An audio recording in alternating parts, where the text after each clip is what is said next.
The bazaar in Memphis was a cacophony of sights, smells, and sounds that could overwhelm the senses of anyone unprepared. Merchants barked about their wares, spices from Punt, linens from Nubia, and jewels that gleamed like starlight. But the most extraordinary items weren't visible to the average eye. A cloaked figure slipped through the crowd, their movements precise and deliberate. Beneath the hood, Dr. Elena Varis adjusted the holographic implant that disguised her modern attire as period-appropriate linen. The thin, palm-sized device hummed faintly, a marvel of her time, a time 3,200 years in the future. Elena's destination wasn't any ordinary stall. It was hidden just beyond the shadow of the Temple of Ptah. She entered a small, unassuming tent where an older man with a sharp gaze waited. His name was Malak, a local broker whose loyalties lay not with pharaohs, but with the highest bidder. He spoke the language of coin and secrets. "Elena," Malak said, his tone smooth but tinged with suspicion. "I was beginning to think you wouldn't return." "I always return," Elena replied, her lips curling into a smirk. She opened her satchel, revealing a glinting device no ancient artisan could replicate. "Isn't that the deal?" Malak's eyes widened as he beheld the offering, a solar-powered compass. Small, discreet, and invaluable for navigating the Nile. To him, it was sorcery. To Elena, it was a low-cost gadget from the clearance bins of 2350 AD. In exchange, Malak handed her a clay tablet, its surface inscribed with glyphs so precise they could only have come from a royal scribe. Elena scanned it briefly, her neural interface reading the data and storing it in her internal archives. This tablet was rumored to hold the locations of hidden tombs, places untouched by even the most thorough modern excavations. "Pleasure as always," Elena said, turning to leave. But before she could step out, Malak spoke again. "Word travels fast, time merchant. The pharaoh's priests whisper of strange lights in the desert, ones that move faster than horses. The gods must be displeased." Elena froze. Strange lights? Faster than horses? Her stomach twisted into knots. "Where?" she asked, her voice barely above a whisper. "Near Thebes. But tread carefully. The priests are not fools. They see what others do not." Elena nodded curtly and left the tent. As she wove through the streets, she activated the communicator embedded in her wrist. The device projected a faint blue light, visible only to her. "Team, we have a problem," she said. "Gear up. We're heading to Thebes." The sleek, needle-like shuttle hummed as it shimmered into existence, cloaked by an advanced invisibility field. It touched down just outside Thebes, in the shadow of towering cliffs. Elena and her two teammates, Jonas Cade and Mira Zhao, disembarked quickly. Mira, their tech specialist, was already scanning the area with a device that looked like an elaborate ink, but was, in fact, a multi-sensor tool. "I'm picking up anomalous energy signatures," she said, her brow furrowing. "This isn't normal. Someone's been tampering." Jonas, the muscle of the group, hefted a plasma rifle disguised as a ceremonial staff. "Tampering how?" "Locals couldn't have figured out anything we left behind." Elena's heart sank. "Not unless someone sold them something we didn't authorize." They followed Myra's readings to a hidden valley where a group of soldiers was practicing maneuvers. At first glance, they appeared to be ordinary warriors, shields, spears, and chariots. But then one soldier raised what looked like a simple bow. When he released the arrow, it didn't just fly, it exploded in a burst of plasma, incinerating the target. "Oh no," Mira muttered. "That's a plasma bolt launcher. We decommissioned those decades ago." Jonas swore under his breath. Who in our operation was stupid enough to sell them that? Elena's jaw tightened. "We don't have time to figure that out right now. If Ramses gets his hands on this, he'll rewrite history in blood. We need to neutralize those weapons now." The Grand Palace of Ramses II was as opulent as Elena had imagined, with its towering columns and walls adorned with intricate carvings.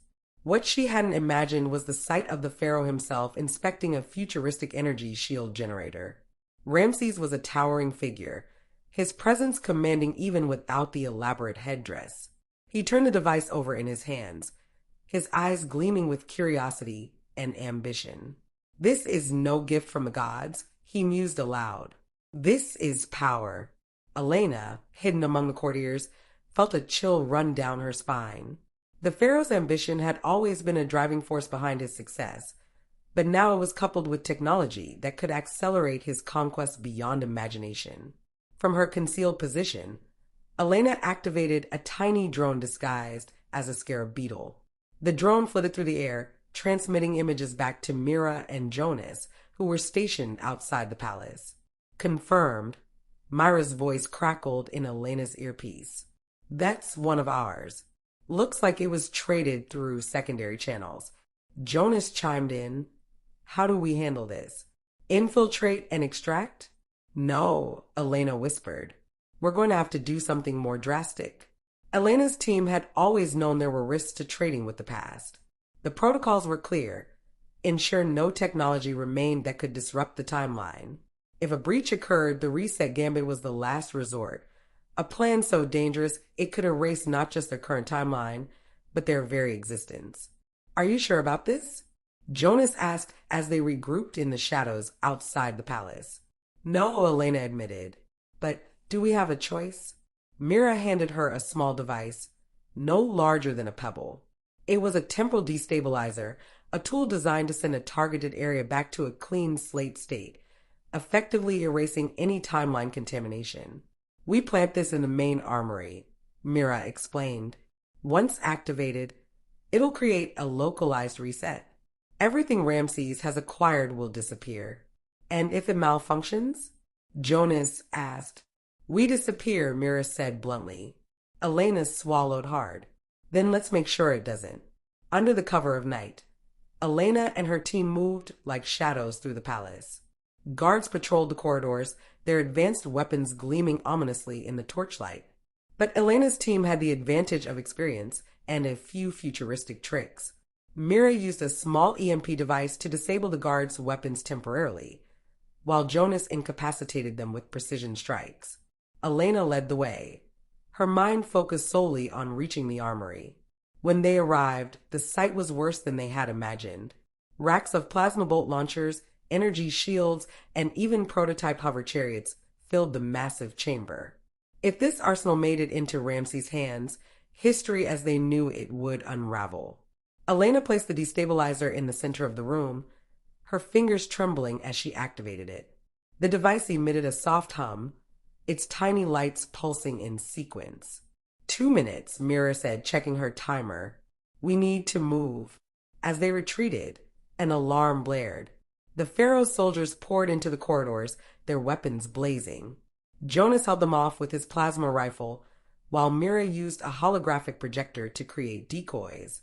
"Go," Jonas shouted as he covered their escape. The destabilizer's pulse reached its peak as Elena and Mira dug out of the palace. A blinding light consumed the armory, and then silence. When they turned back, the palace appeared untouched, but the advanced weapons were gone. The timeline had been restored. Jonas emerged moments later, battered but alive. "That was too close," he said, collapsing beside them. Elena nodded, her heart heavy. "We fixed this timeline, but we need to find out who's selling this tech in the first place. If they've done it once, they'll do it again."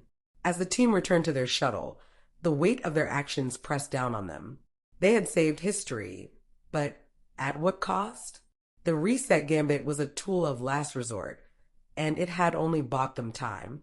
Back aboard the ship, Elena stared out at the stars. Somewhere, someone was pulling the strings, trading the future for the past, and she wouldn't rest until she found them. The hum of the shuttle's engines was the only sound as Elena leaned over the control panel, her fingers flying across the console. Data streams flashed on the holographic display, each one a clue she hoped would lead them to the source of the illicit tech. Mira and Jonas sat nearby, tending to their injuries from the chaotic escape. "You're too quiet," Jonas said, breaking the silence. "What's the plan?" Elena didn't look up. "The destabilizer worked, but the fact that we had to use it means there's a breach in our operation." Someone is either sloppy, or worse, deliberately altering the timeline. Myra's brow furrowed. But why would anyone risk it?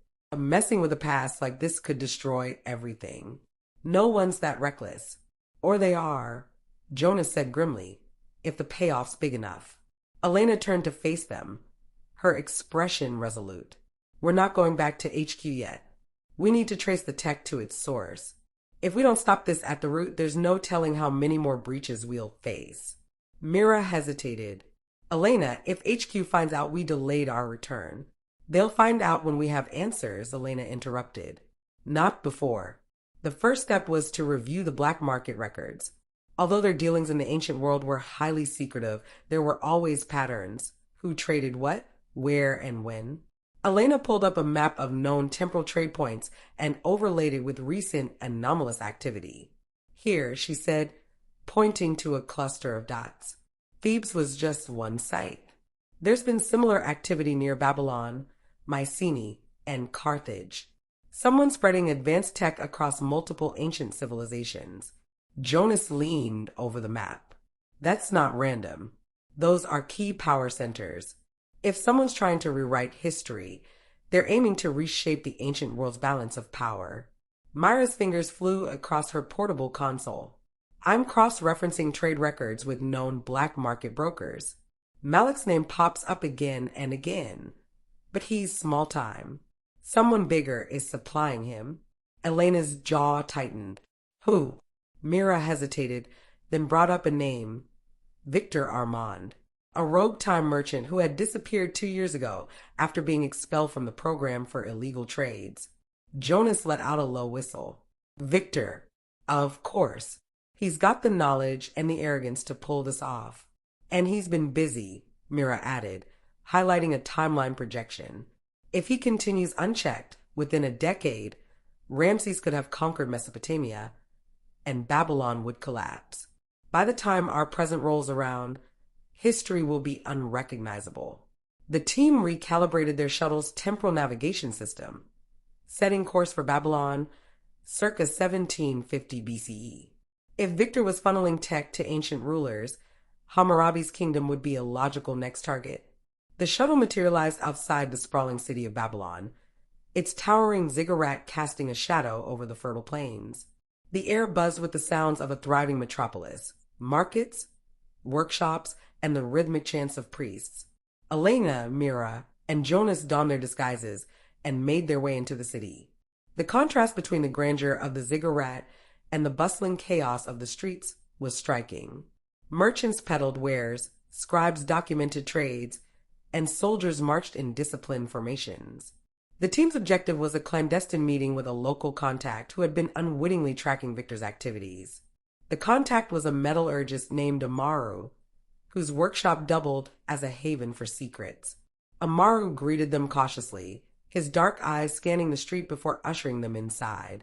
His workshop smelled of molten metal and burnt clay, with tools scattered across wooden tables. You're looking for the one they call the stranger, Amaru said in a hushed tone. He moves through the city like a ghost, trading strange weapons for promises of loyalty. Elena leaned forward. Do you know where he is now? Amaru hesitated, then pointed toward the ziggurat. They say he meets the priest there. At night, under the cover of darkness, the team infiltrated the ziggurat. The structure was a marvel of engineering, its terraces adorned with vibrant mosaics and its halls illuminated by oil lamps. They moved cautiously, their modern equipment masked by the holographic shrouds. At the summit, they found Victor. He was standing before a group of priests, demonstrating the function of a device that looked eerily like a handheld EMP generator. Elena stepped out of the shadows. Victor. Victor turned, a smug smile spreading across his face. Elena Varis. I wondered how long it would take you to catch up. Stop this now, Elena demanded. You're playing with fire. Victor chuckled. Fire? No, Elena. I'm giving these civilizations the tools to thrive. Imagine a world where Hammurabi's code is enforced not with swords, but with advanced technology. Imagine an Egypt that never falls, a Carthage that conquers Rome. Why should we limit their potential? Because it's not your decision to make. Elena snapped. You're destabilizing the timeline for your own gain. Victor's expression hardened. And what have you done, Elena? Trading trinkets for artifacts? Selling technology to fund your precious expeditions? Don't pretend you're any different. Jonas raised his plasma rifle. We're done talking. Victor's hand moved faster than Elena could react. He activated a device on his wrist, and the room was bathed in blinding light. When Elena's vision cleared, Victor was gone. Victor's escape was a bitter blow, but it confirmed one thing. He wasn't working alone. The priest's reverence for his gift suggested a deeper infiltration. Elena and her team would have to root out his network and neutralize his influence before the timeline was irreparably altered. Back on the shuttle, Elena stared at the map of historical power centers. Each blinking dot represented a potential target, and the stakes had never been higher. We'll catch him, Jonas said, his voice steady. Elena nodded, determination burning in her eyes. We have to. The timeline depends on it. The pursuit of Victor Armand spanned weeks, with the rogue time merchant staying one step ahead. Each ancient city they visited, Carthage, Mycenae, and now Alexandria, revealed more of his network but brought no closure. The stakes had never been higher. If they didn't stop him soon, Victor's timeline corruption would reach a point of no return. The bustling streets of Alexandria in 300 BCE were a perfect blend of chaos and brilliance. The great library loomed over the city, its vast collection a beacon of human achievement. It was here that Victor had made his latest move, allegedly trading advanced medical technology to the Ptolemaic dynasty. Elena, Mira, and Jonas stood among the crowds, their modern technology camouflaged by holographic disguises. Myra's scanner lit up with a faint pulse, indicating a nearby temporal distortion. He's here, Mira whispered. And he's not alone. Elena scanned the crowd, her eyes narrowing. Victor wouldn't trade here unless he had an exit plan. He knows we're tracking him. Jonas adjusted his plasma rifle, disguised as a ceremonial staff. Then let's not give him the chance to use it. The team followed the distortion to a grand hall near the library, where Victor stood at the center of a small group of scholars and officials. He was holding a sleek device, a medical nanobot dispenser, while extolling its virtues. This, Victor declared, is the key to immortality. Imagine a kingdom where illness and injury are things of the past, a dynasty that lasts forever. The officials murmured in awe, their greed evident. Elena stepped forward, her voice cutting through the room. Victor Armand, your game is over. Victor turned, his face betraying surprise before shifting to his usual smugness. Elena, you're relentless, I'll give you that. Before he could react further, Jonas fired a warning shot with his rifle. The energy pulse disintegrated a nearby column, sending the crowd scattering. Victor activated a device on his wrist, causing a shimmering portal to appear. You're too late, Elena. The seeds have been sown. History will thank me. He leapt through the portal just as Elena lunged, narrowly missing him. Without hesitation, she turned to her team. We follow him. Now. The portal deposited them in an unfamiliar location. The air was thick and cold, the ground barren and lifeless. Mira checked her scanner. We're in the far future, around 4100 AD. This isn't his usual move. In the distance, a massive structure loomed, a towering citadel made of obsidian-like material pulsating with energy. It was unlike anything they had seen, a fusion of ancient design and futuristic technology.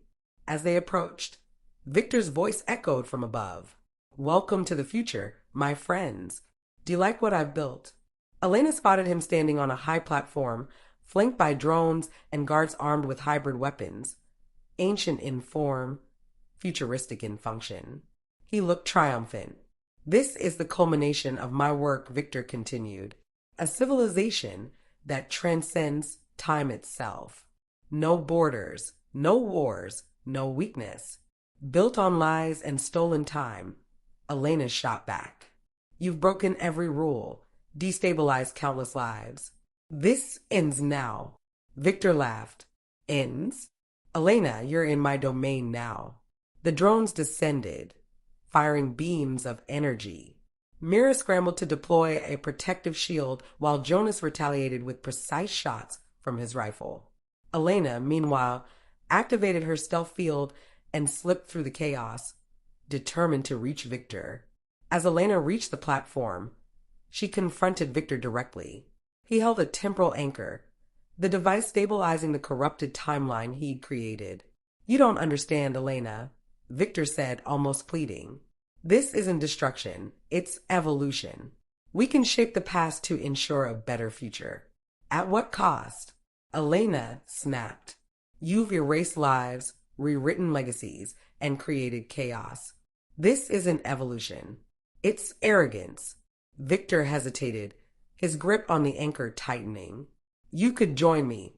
Together. We could perfect this." Elena shook her head. "You've gone too far, Victor." She lunged, using a magnetic pulse generator to disarm him. The anchor clattered to the ground. Victor reached for it, but Elena was faster. She activated the device's failsafe, initiating a full timeline reset. "No," Victor screamed, his voice drowning in the rising hum of the anchor. The light was blinding, enveloping everything in a surge of energy.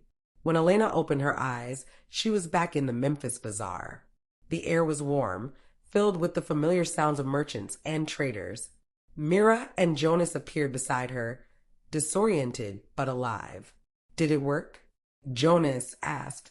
Elena nodded, scanning the surroundings. The temporal distortions were gone. History had been restored. "What about Victor?" Mira asked. Elena's face was solemn. "The reset erased him. He's gone." Jonas placed a hand on her shoulder. It had to be done. As the team returned to their shuttle, Elena allowed herself a small smile. They had saved the timeline, but the responsibility weighed heavily. The work of the time merchants was never truly over, but for now, history was safe.